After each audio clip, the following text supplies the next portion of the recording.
اچھا میرے محترم ناظرین، کا پہلا سوال تھا مسند احمد اس سے نبی کریم صلی اللہ علیہ وسلم کی شہادت کے متعلق یہ کتاب ہے مسند احمد بن حنبل جزء سادس چھاپ الرسالہ، مؤسسہ رسالہ میں یہ چھپی ہے.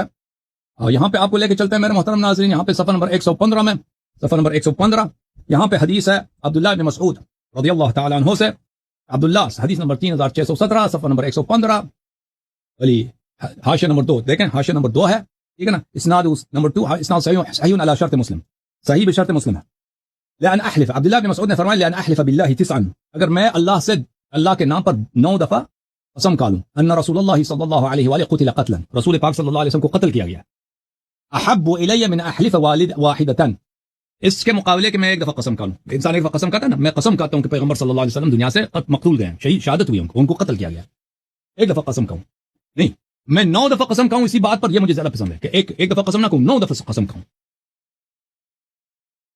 یہ مجھے زیادہ پسند ہے. تو یہ کیا واضح بات ہے، عبداللہ بن مسعود جو اتنے جلیل القدر صحابی ہیں، وہ کہہ رہے ہیں کہ پیغمبر صلی اللہ علیہ وسلم شہید ہوئے، میں قسم کھاتا ہوں، ایک دفعہ نہیں 9 دفعہ قسم کھاتا ہوں، 9 دفعہ قسم کھاتا ہوں.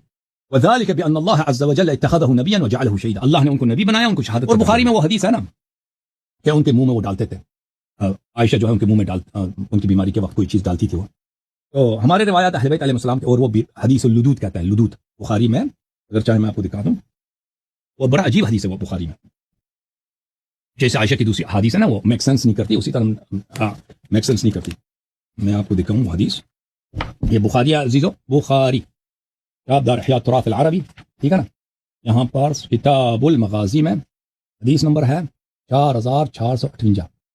عائشہ نے کہا لددناہ فی مرضہ فیجعل یشیر الینا ان لا تلدونی، ہم نے ان کے منہ میں، لدود بولتے ہیں کسی کے منہ میں دوائی ڈالنا، کسی منہ کے منہ میں ڈال دینا، جیسے بچے کے منہ میں وہ نہیں کھانا چاہ رہا آپ ڈال دیتے نا، ہم نے ان کے منہ میں دوائی ڈال دی. تو انہوں نے اشارہ کرنا کہ اپنا پیغمبر صلی اللہ علیہ وسلم بیمار ہیں، بول نہیں کر سکتے، اشارہ کرتے ہیں کہ مجھے نہ دیا کرو، میرے منہ میں نہ ڈالو.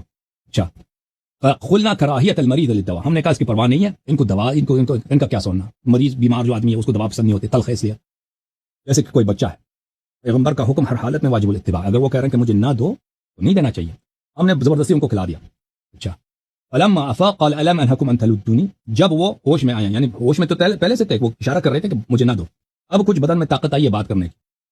میں نے تمہیں منع نہیں کیا تھا کہ مجھے دوائی نہیں دینا. قلنا کراہیت المریض للدواء، انہوں نے کہا کہ ہم نے کہا کہ ہم نے کہا کہ آپ کو ویسے ہی دوا کا مزہ پسند نہیں ہے، اس لیے آپ نے کہا ہوگا، جیسے عائشہ مثلا اس کی ماں ہے، وہ چھوٹا بچہ ہے، اس طرح. اچھا تو انہوں نے کہا لا يبقى احد في البيت الا لد وانا انظر الى العباس فانه لم يشهدكم، تو انہوں نے کہا کہ سب کو کھلا دو، گھر میں جتنے لوگ ہیں سب کو کھلا دو، اور میں عباس کو نہ کھلاؤں کیونکہ عباس نے مجھے نہیں کھلایا. تو یہ بہت عجیب جملہ ہے، ٹھیک ہے نا، کہ نبی صلی اللہ علیہ وسلم اگر دوائی ہے، دوائی کی بات ہے، وہ منع نہیں کرتے کہ مجھے دوائی نہ کھلاؤ، یہ تو ہو نہیں سکتا، ٹھیک ہے نا. تو ایسا کوئی پھر یہ جملہ بڑا عجیب ہے، اس سے زیادہ عجیب ہے کہ گھر والوں سب کو تم اب دوائی دے دو. اب سب اگر یہ واقعا دوائی ہے تو گھر میں مثلا ابو بکر بیٹا، عمر بیٹا، جن لوگوں نے پیغمبر صلی اللہ علیہ وسلم کو زبردستی کچھ کھلایا اور اس کے بعد وہ وفات ہو گئی انہیں، ٹھیک ہے نا. اور عبداللہ بن عباس کہتے ہیں کہ مجھے پتہ ہے کہ پیغمبر، میں قسم کہوں گا 10 دفعہ قسم کہوں گا کہ وہ شہید مرے ہیں دنیا سے، قتل ہوئے پیغمبر صلی اللہ علیہ وسلم. تو یہ اب وہ کہہ دینا کہ سب کو دوائی کھلاؤ، یہ کوئی بیوقوف پاگل اس طرح، ابھی میں بیمار ہوں، ٹھیک ہے نا، اب میں کہتا ہوں کمرے میں جتنے لوگ ہیں وہ سب کھا لیں. یہ کوئی کباب ہے اور یہ کوئی چکن جلفریزی ہے کہ سب کو کھلانا چاہیے، سب لوگ کھا لیں؟ یہ کوئی اس طرح کی بات تو کوئی نہیں کرتا. عائشہ کی حدیث میک سینس نہیں کرتی، ہم ان کو دوائی کھلا رہے تھے زبردستی، اور وہ اشارہ کر رہے تھے کہ نہ کھلاؤ.